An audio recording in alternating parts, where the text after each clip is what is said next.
contrario, ovviamente le opposizioni sono decisamente contrarie.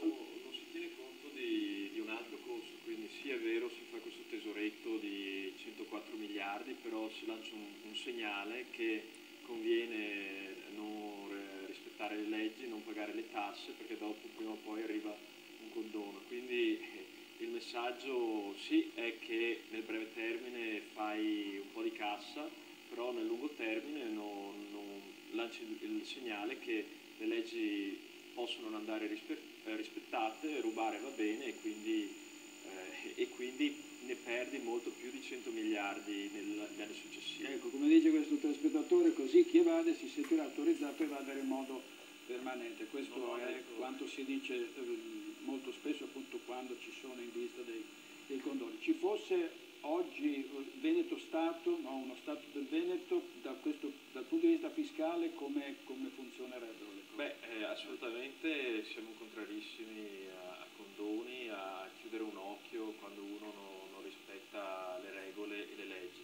Sicuramente c'è anche da tenere presente che al momento il livello di tassazione nello Stato italiano è il più elevato al mondo, parliamo di cifre ormai a livelli di Svezia, e quindi siccome è sempre meno gente che paga le tasse, guardando solo quelli che pagano le tasse, tenendo da parte il sommerso, in percentuale al PIL è effettivamente più elevato al mondo.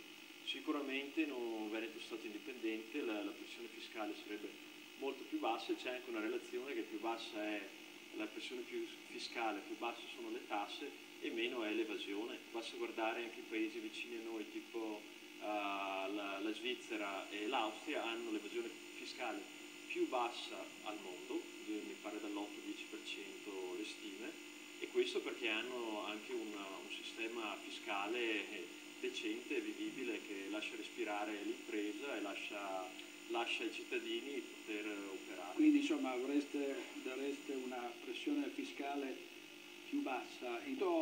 Vi ricordo per quanto riguarda gli SMS di mandarli, fate pure domande ai nostri ospiti, muovete pure delle critiche, poi durante